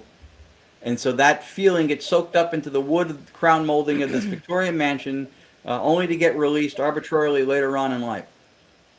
That's how we explain stone tape theory. Do I think that experience happens? Yes. Do I think that explanation holds up? I don't. If you look at it from a physical world out there and your brain creating consciousness, then you're leaning on physics that way. You're saying that you emote something and then somehow it gets soaked into the wood or the rock or the crystals, because everything is energy and these things hold energy. Not every type of energy is the same. Sure. And so the problem with that is that if you're going to say that somebody was killed and then there's this feeling of despair that mediums pick up on, which I believe they do, that feeling is stored in the wood or in the marble of the location. If you're going to say that, you're leaning on classic physics. And then you would have to be able to show at a molecular level the integrity structure of the discrete boundaries of the molecules of the wood compared to the molecules of the despair. If you can't show a discrete boundary between the wood and the despair, then you don't know it's there. It's an appeal to magic and you're guessing. Right. So in order to see it, you would have to have a boundary between those two things. And how do you have a boundary? You'd have to be able to measure it, right? And to measure it, you have to do what? Because it's a qualitative feeling. You can't. How do you measure despair? Right. You can't. It's like trying to measure love, right? Like I was saying before. So that explanation for stone tape to me is completely empirically inadequate. It falls apart. But if reality is mental, and the house is just a representation of the world out there as it appears to us, the way we're able to pick it up on our senses, then that is an image of something mental. And so is the feeling that somebody who suffered there had. And so now you have mental stuff mixing with mental stuff, Right. emotional stuff mixing with mental stuff. And we know that that happens in nature too. Again, going by stuff we do know that science shows us. Your thoughts and emotions intermingle and influence each other all the time. So now you have no conflict. And then when the medium Right. comes in and picks up on this thing, it makes sense and it doesn't violate science. Right. Right. Yeah. I mean, you said something too that makes me think, because everybody always says, what is your, meaning me, what is your Gettysburg? Why are you so drawn to Gettysburg? And like, I remember the first time I went, my mom drug me there. I didn't want to go. I was like, what is in Gettysburg? I didn't even know about Gettysburg. Didn't pay attention in history. I had no idea about Gettysburg. The second I went there, I fell in love with it. Like, Yeah. it cried when I left. Mhm. Yeah. Something, it was like something in the air. just swooped inside of me, and I was like, this feels like home. Yeah. And what is that? What is that? I don't know, but there's some connection there with you that Yeah. and yeah. You know what I'm Listen, saying? Like it's Yeah. it's it's If something. it's something because you have that strong connection. yeah, Whatever it is, who knows? That's the thing. right. And what? And if what we perceive to be physical is just a representation of a mental image, Hmm. then it makes sense again that she would have maybe an emotional attachment or would feel something. I believe that this is how that in between mediums actually looking under EEG or fMRI more porous or open with their boundary. I believe that that's how they pick up on stuff Hmm. because when we've been with mediums who pick up on things at locations, psychometry or telepathically or however they do it, and a lot of the times they're very accurate. Have Yeah. you ever seen a medium to see why you feel such a strong connection to Gettysburg? Because your thing is why, right? Not how, why, Yeah. right? It's just because I never knew about it. Like Yeah. I literally did not want to go. I was like, oh, I didn't read, I didn't look it up. I didn't research it. I didn't know anything about Gettysburg. My mom was like, I want to go. I don't have anybody to go with. And I'm like, fine, you know? And I mean, like, I was literally butthurt that I had to go to Gettysburg, Pennsylvania. Like, I was like, I'm going to be here for a whole weekend. Right. Yeah. And like the second I got there, we literally stepped out to go to the hotel, and I was like, "Where has this place been my entire life? Yeah. Why Yeah. haven't I been here before?" It was like instant. I fell in love with it. It was crazy. Yeah. Yeah. It's just, and then I didn't want to leave. Yeah. Yeah. Yeah. And there's things about it that are there's a romanticized side to it, How old were you? with the history and stuff too. How old were you when that? So this was in 2006. So I was 20. Oh my gosh, 2006. So it's 20 years ago. No, what am I thinking? Well, close. 20. Almost. Yeah, 19 years ago. Yeah, 19 years ago. Yeah. So Yeah. yeah, so yeah. So yeah, I was older, you know what I mean? And I literally booked a trip like 2 weeks later, went back down for like 5 days. You know what I mean? And just it's been history ever since. Yeah. Um there was something that I didn't want to for you guys. Um Oh, particles can hold energy, yes, but does not explain the mechanism this operates by. And it further does not explain what form of energy or emotion is. Energy is a property of matter mostly. right. That's through quantum electrodynamics for at least I think 40 or 50 years. They have now determined, and this is part of what enables entanglement, that physicality is the byproduct of measurement. Physicality is the result of measurement. So, in other words, when we measure something physical, whether it's through instrumentation, like on a microscopic or on a macroscopic level, something large, it's not something physical revealing its characteristics that it always had. The measurement is what creates physicality. It's through perception and measurement that it has those characteristics. So, through quantum electrodynamics and quantum field theory, the idea that they say now is that their particles don't have standalone existence. They're just doings of the field. So, in some sense, like when certain things would pop in and out, that would seem magical if not for the fact that it's a doing. The same way you could have a whirlpool in a lake and then the whirlpool could just go away. Hmm. And it doesn't mean something died or just poof went away. It was a doing. And Right. once the doing stops, that behavior stopped. Yeah. But right. Um, It may or may not include. I saw Friday House is brilliant. Whoever that is. Yeah. It may or may not include waveform collapse when you're looking at it from an idealist point of view that reality is fundamentally mental, and some of those things um, melt away. The question he had before on yeah, I was getting to that. NDEs and Yeah. out of body experiences. So from what we've read and researched, and from the perspective of someone under analytic idealism, that reality is mental. Um, I would say that what you're experiencing with both of those is a dismantling or an undoing of what your dissociative boundary is.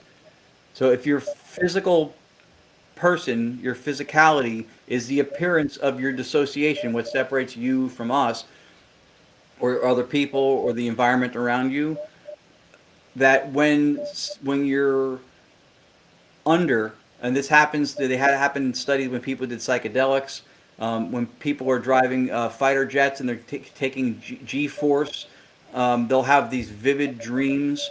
When kids were playing the choking game by cutting off oxygen, they would do that to have the same trip without the drug. In those instances, just like psychedelics, they would have an incredibly vivid, visceral, more real than real experience, but the activity in their brain would be reduced almost nil. It's drastically reduced. So I think in the process of dismantling the dissociation, the more openness, the more porous, You become- permeable you that's- yeah. become. So you experience a greater density of reality than you normally do, because that dissociation is what protects us. We take in only through our sensors what we need, the salient points we need to survive, right? So we don't walk out and walk in front of a train and get run over. Sorry. What we need. Right. Todd and Camilla, follow-upping on Friday's near-death and out-of-body experience, do you think when someone experiences that it may be their collective consciousness reacclimating, but for some reason they get popped back into their body, so to speak? I would say from an idealist standpoint, this is what's so important, because Todd and Carmela are not only incredibly beautiful people, they're highly intelligent, talented investigators, and it takes time to acclimate to idealism the way I'm preaching it, to see it through that lens where it's instinctual. So as an example, someone experienced that maybe their collective consciousness is the fundamental, not reducible part of reality from an idealist perspective. It's the one thing from which everything can be explained, but anything itself, it can't be reduced. And if you think about it, I guess from where we're coming from, right? If we know everything through experience, in order to experience and perceive, you have to be conscious. If something exists outside of consciousness, it's unknowable to us. It's illusory. Because if it's not within consciousness, we can't know it. We don't have direct acquaintance with it. So there wouldn't be their collective consciousness. It would be their individualized internal phenomenal conscious life that they have dissociated, a fractal part of the collective consciousness, and then popped back into the body. I don't subscribe to that concept, because when you say popped back into the body, you're implying a duality. You're saying that there's mind and there's matter. And this mind, psyche, consciousness thing goes back into this physical body matter thing. And that is a very commonly held belief today as well, is that everything in reality can be explained through mind and matter, that there's a dichotomy, that these two things can collectively, though separate, right, explain everything we know in reality. But again, in order to be a dichotomy, they have to exist at the same level of abstraction or conceptual level. They have to exist at. So matter, if it's the result of physicality is the result of measurement, and then matter is what we're measuring, then you have to perceive and observe before you have matter, which means you have to be conscious first. So consciousness has primacy. So Yeah. Consciousness is less levels of abstraction than it is to have physical matter. So you can't have mind and matter on the same playing field to explain reality. Well, I was just gonna say, I know why he asked that. I'm with Ron, but I know why Tom asked us, because when I had my out of body experience, I was on the phone. I was talking to somebody. I was talking to somebody, and I felt this sensation in the back of my head, and it projected out, and I couldn't breathe. I was like, I couldn't breathe, but my mind was somewhere else. But I can hear in the back, like where I was, and I couldn't breathe, but I was having whatever memory, whatever experience that was, and when the message was over, it felt like my mind went and sucked back into my body. Wow. So I understand why he asks that question, but Right. I'm with Ron with that. Through perception, right? Yeah. It's through So you don't think you had an out of body experience, or you? Well, that's the only way those are the only words that I can use to describe what happened. Let's Okay. put it that So, way. so we're It, saying it that, so we're felt, treating that as another label of an yeah, action. it felt like an Okay. outer body experience. Right. Exactly. Just like the time slip. I don't think it was a time slip, but I experienced something that appeared to be a time slip. That's it, it was, I saw, because we see the city here, and then there's the Hudson, and then the trees and the cars. And I was brushing my hair upstairs, and I look out the window. Well, first the brush changed on me. It started changing colors, and I'm like looking, and my hair was like a blonde, like your color, and I'm like, what the? And when I looked out the window, I could still see the city, but the water was closer to our house. Like Weird. it was, and I'm like, Yeah. what the fuck? And then it was done. Then I was back to normal. I'm like, what the just happened? And then Ron, a couple of months later, he buys me a book, The History of Edgewater. And then I don't even read it right away. I wait a couple of more months, and then I finally read it. And when I'm reading it, I read that River Road is landfill. The water used to come up closer. Did you Yes. ever, did you ever like research like who would have been? Well, you know what happened? Okay. So it's but we just found out recently. Welcome to the next rabbit hole. I'll sit this one out. I was gonna say that. What was I gonna say before? But anyways, yeah. So I was wondering who the heck, and I was looking. So finally, just recently, I asked the owner. So the town of Edgewater was established in 1888. This house was built in 1886, before the town Town. was established. The Hess Company, that business, they used to have two tanks in the front here. There's a lot here before the river road and the river. There's a lot with trees and everything. There used to be these Hess gas tanks, and the executives used to live in this home. Those big drums, like the ones you see like on the turnpike when you get past the airport Yeah. by Elizabeth, they used to be all around this area. Yeah. So the executives from the Hess company Lived in this back in home. the day lived in this home. They built this house for the executives. Right. Yeah. Wow. So that's who Well, lived here. but did you ever look up anybody that had maybe the hair that you saw? Well, I did. I was doing a lot of meditation, and I did find her, but she wasn't happy to see me. And then the brush that I saw, she threw it at me, and then I couldn't find her anymore. And I never read because I didn't know what to research. But now maybe Yeah. with the information that the owner told Yeah. us, which was really recently, it wasn't even that long ago. Like maybe Maybe I'll see if I can look it up, and maybe I'll find her because I still remember what she looks like. Yeah. that's crazy. That's Yeah. awesome. That's an awesome experience. It was awesome. It was kind of crazy. It was. But I mean, like it became awesome when it became validated that what you saw was something that you didn't even know really like it wasn't. It was non-existent to you. Right. You Mm-hmm. know, so you didn't even know that that's. You were like, why was the water up like that? You know, Yeah. and It then was weird. It was just, yeah. What up, The Bob? whole Chris? thing, because I could. That's why I say a time slip, because I could still see the city. That was the interesting. I could still see the buildings, but the water, just River Road wasn't there, and the water was closer. But I could still see the city. So that's why it appears to be like a time slip for me. Yeah. yeah, yeah, Yeah. or a or a what do they call that? Like a oh my mind, I'm drawing a blank. A what do When they those, call that?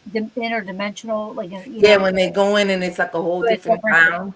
yeah, like a different. Yeah, I forget what they call It's it. like, Yeah. like a time slip. Yeah, I think they I do guess call it's it. time Yeah. slip, time lapse. Yeah, See, I think from the universal consciousness perspective, if we stick with reality being fundamentally mental, then that conceptual model would be something that you could experience Yeah. if you had an open porous experience. So it's not actually like you're going anywhere in time, but you're No, experiencing the mentation of a time that someone yeah. that experienced. someone That would had be previously so cool. experienced. Yeah. I Yeah, would it love to just do that.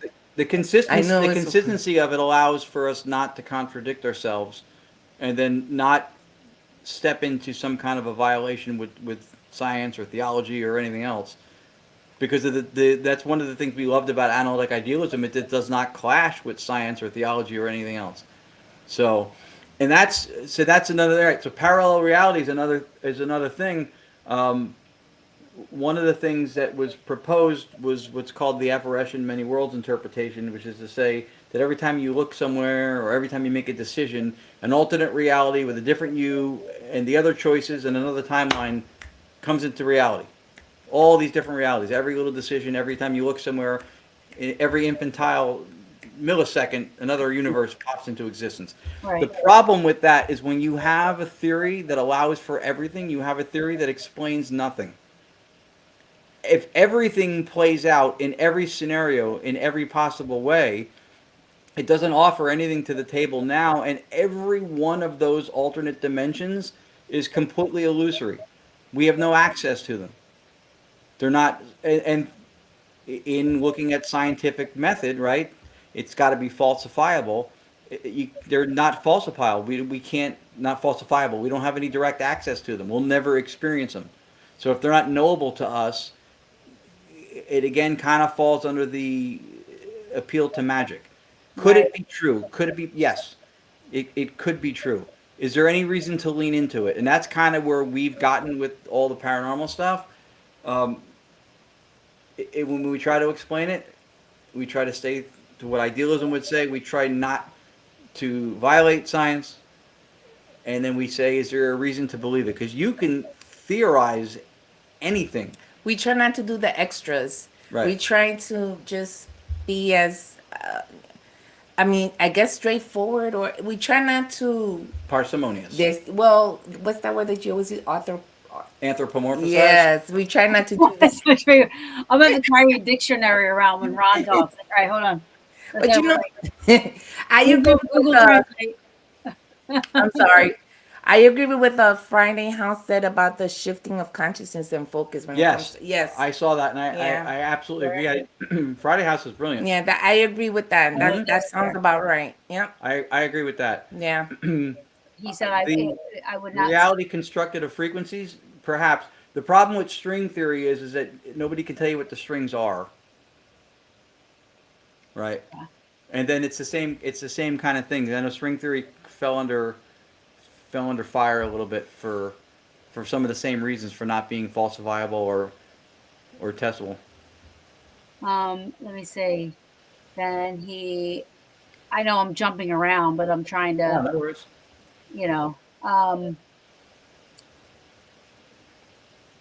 According to both OBE and NDE, as well as studies from the Monroe Institute, reality is constructed by frequency string. Oh, is that what you were just talking about when you said the string? Yeah. That's Sorry, the thing. my bad. No, not a problem. That's the one issue with that, though, is that we're proposing string theory, but there's no explanation, there's no empirical support for what the strings would be. To name other things, but yeah. But I know that's one of the ideas floating around. So before we go, I want you guys to kind of, if you can, play one more. Just one more. And then I want you guys to tell everybody where they can find you, and then what events you guys have coming up, where you guys are going to be at, that people can check you guys out. But if we have one more. Excuse me. Yeah, Friday House is really, that's someone who took the education in this field seriously. And that's a great point. The strings could be the focus of a frequency energy on a yet undetected field. That's extremely possible. Absolutely. And so that's our approach, because stuff like that's a brilliant possibility. We only lean away from it when we can't substantiate it, when we can't support it.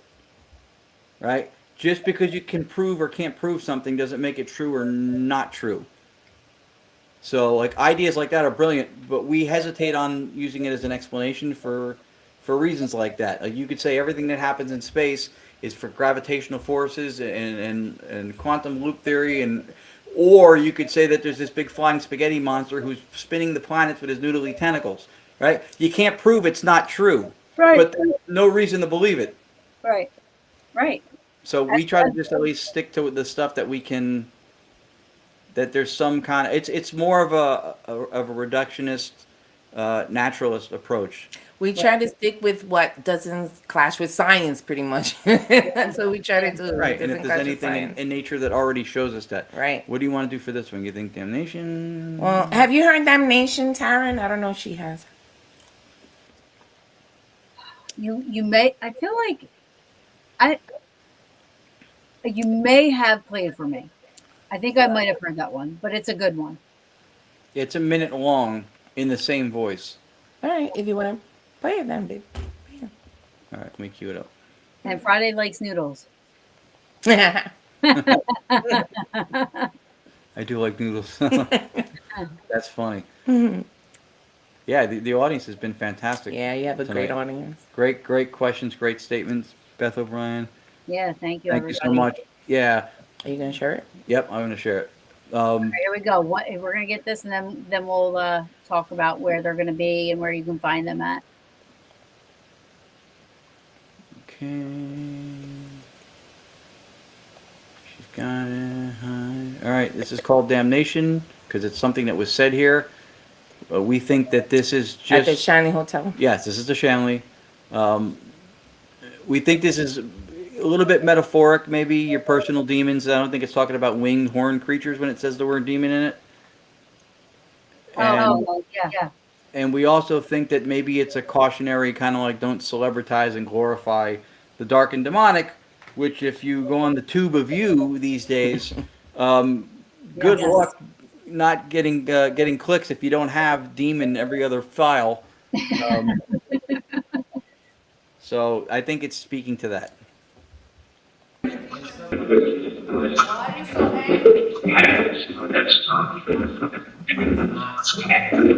Not fair, I heard. You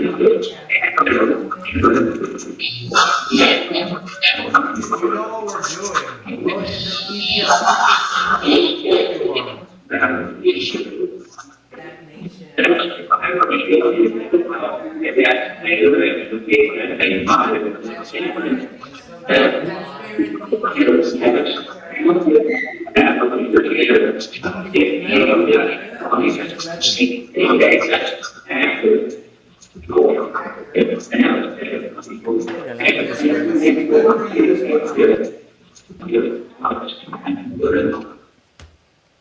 That's crazy. That's a long one. That was a long one. He was preaching. Yeah. That was. I was laughing my butt off when I was reviewing that because I was like, I Sounds can't like believe it. somebody She goes, preaching. yeah. And she goes, "What are you laughing at?" I went, "The dude's still talking." Yeah, he sounds like so. Hold on. To answer Friday's question, What is producing the audio here? we never really got into the digital seance method we use. We no longer use a radio. We're using white noise generators that are going through an interface, which is, we started with one generator. We've expanded to more of them based on something that's called integrated information theory with density of information. We're kind of playing that out to see if it makes a difference. So far, interesting what it's doing. So it's just white noise with no data whatsoever. There's no vocals, sounds, voices, nothing. It's just pure white noise. Fused into one channel going from the interface through the software, which is doing everything people do with audio capture in real time. We're slowing it down, which was the first to be done in ITC, slow down live white noise, cleaning it up and amplifying it in real time. So through the filtration process, and then I mentioned before, resonance, when something enters white noise and it matches one of the frequencies, that's what makes the voices emerge, but the noise is not there because the filtration takes the noise floor out, either entirely, if we're lucky, sometimes not as much, but the voices have already emerged above that constant, like, crackly noise floor. So what's left is what has emerged through amplification, which is, when we get them, voice. Right. So that's why we don't have to amplify it because it's being done in real time. So Correct. the end product is what it is. Is there, right? You're Yeah. hearing it in real time. Yeah. Yeah. Thank you. Awesome. Beth O'Brien's she's a sweetheart. Yeah. We're extremely grateful for all the love and support that we have been seeing in this field from when we first came onto the scene with direct radio voice and ever since. The lecture stuff we were talking about, the idealism, the philosophy. I think that the field would benefit from a different metaphysics that doesn't clash with science. I think we support what we know happens, beliefs that we have, experiences that we have, without those difficulties that have had us in the same place with all the amazing stuff that's been done in ITC and all the people doing amazing stuff in it right now. We're still arguing for the validity of these voices. I think And I, in order, in order to change a belief system or a paradigm, we need more than just more of the evidence. We need a different framework of thinking, because of the evidence being collected is phenomenal, and that's across the ITC landscape.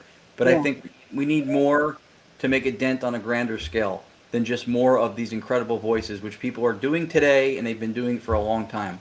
Yeah, we need more than just the ghost can do it, because that's why people don't take the paranormal field seriously, because these things happen, but we don't know how to explain how to happen. And listen, it is a mystery, but that's why we should probably dig in a little further and maybe educate ourselves a little better and try to figure out a way on how to explain why these experiences are happening, instead of just saying ghosts know how to do it. No, yeah, and she nailed it. Mystery's the key word. It was, I think, John Vervaeke, the head of cognitive studies at the University of Toronto, said when you have a problem, you frame the problem and then you bring clarity to it.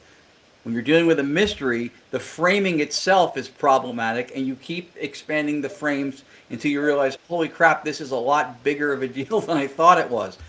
That's what we're working with. Right. Yeah, absolutely. And I just want to say something. When I was doing this, I don't know if you guys saw me doing it, but I was frozen. Oh, Oh, we didn't see you Like, frozen here. not for us. okay, all right. I Well, started doing it too. Yeah.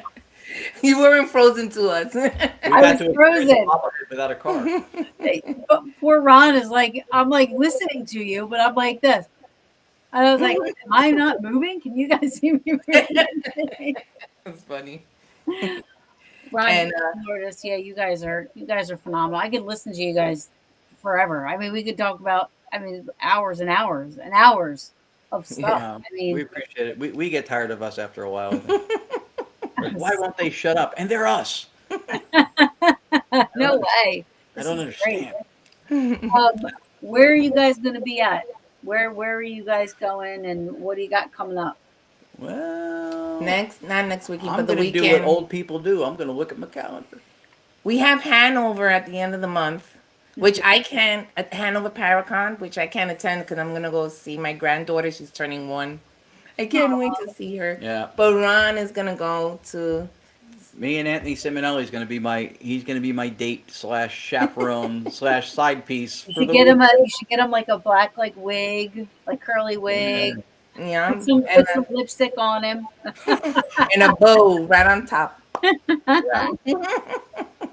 So that's this coming, not this coming weekend. She's leaving This this is the weekend. end of- It's the following weekend, the 31st into the 1st is Hanover, and we have a couple of events in Jersey with Rich Michelle, the spirit artist, in February.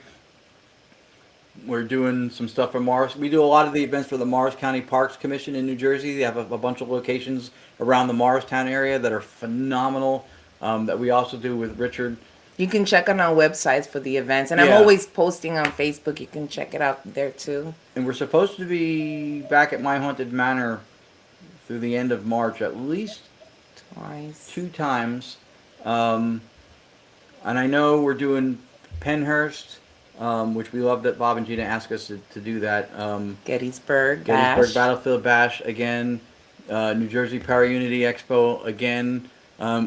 We were invited back to the Festival of the Unexplained in the UK in September. That's awesome. Good for you guys.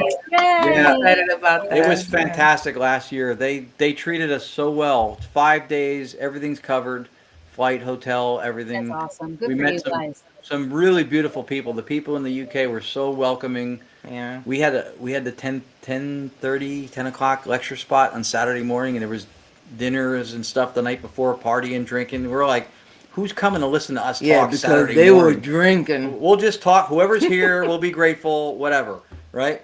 The room was full. Yeah. They all turned out, and we were like, wow, this is so cool. We were honored. So we're going back there in September as In well, and we're doing September. Good the for you main. guys. Good for you guys. That's Yeah. awesome. So Thank thank you. you, Lauren. It was Well, weird And because she Kevin. was like, they want you guys, my people want you guys to come back. They really love you like us. I know, I know. I would be the same way. I'm like, man, what the heck they want me? But that's Yeah. awesome. I mean, what you do is awesome, and I'm so happy that people are embracing it, even in another country. I mean, it's being embraced, and that's awesome. Keep doing what you're doing. I And you really know how that works? love it. See, that's why we should just all be kind in the paranormal field and just do you and no animosity because that happened because we met Frankie from the Ritz Theater. He invited us to go. Daryl Marston was doing an event there, and Frankie wanted us to go. And Ron was like, "Well, if Daryl's okay with it, because we don't want to step on any toes," and they was like, "Sure, come on over." And then we kind of started hanging out, and He saw what we did. he loved what we did, and then he invited us somewhere else, and then we built a relationship, and that happened. Right, See, so networking, that's how networking. it works. You see, you Yeah. know. So that's awesome. Good for you Yeah. guys, and you guys deserve it. You Thank deserve it. you. You We put a lot of work in. we Thank appreciate you. it. I feel like everybody deserves it. You have to just you have to give to the community as much as you want it to support you. You know, I think Exactly. that's I don't I don't and I'll say this wholeheartedly. I don't care. I openly reject if anybody thinks I'm just saying something that sounds Hallmark card like, but I don't feel anybody owes me anything. I don't feel entitled to anything. So if somebody's got a podcast, they go, "Oh, you want to do our little podcast? It's not a lot of viewers." I don't. Yeah, sure. You want to come speak here? Yes, sure. Everything that we get, I'm grateful for because nobody owes us any of this. Right. And one day, maybe we grow old, we can't do it anymore. Maybe opportunities go away. You know, I am grateful for every single thing that we get to do in this field. And the more people that are behind us, the more gratitude I'll have. That just to me is the only way I can see this. Yeah. It's weird because when we talk like that, people think we're like kumbaya. It's like we're not kumbaya. Yeah. It's a normal thing. Like do unto others as you do unto you. You see, right? Exactly. Yeah. That's all, you know, and that's the way it Exactly. works. Yep. Yeah. Integrity and honesty go a long way. Yep. And a lot of people don't realize that integrity is worth more than any amount of money you could put in your pocket. Right. Right. Money goes like this. Integrity lasts a lifetime. You know what I mean? So I I agree with everything you guys are saying. Yeah, Kumbaya, mother effers. Kumbaya. it's a great field of people. I think the sooner we all realize that, the greater the experience we have is. But yeah, I'm extremely grateful for the support and that love we've seen We since really do since we've been doing appreciate, this. yeah, Yeah, we do appreciate all the support that people give us. They come out to see us. Why? They're coming to see us. It's like, who the heck are we? But they're coming out and seeing us and supporting us. And we really are grateful for the people that do support us and our friends and family. Yep. Thank That's you. awesome. That's awesome. And I love you guys. And I am like so grateful that you guys came on tonight. Spent time with me and my brewskis and the people that show and some of the people that are new watching. I'm glad you guys were here. Please, I say this every show. Please share this out for Ron and Lourdes. Not for me, not for Paranormal Brew, but for Ron and Lourdes. Get them out there. Let the people see what brilliance they got cooking up. Please. And I love you guys. I love you guys. Thank you. Love you that's good. too. Thank you. I hope everybody has a good night. And until next time, sweet dreams, y'all. Nice. Good night. Okay, this is going to take forever.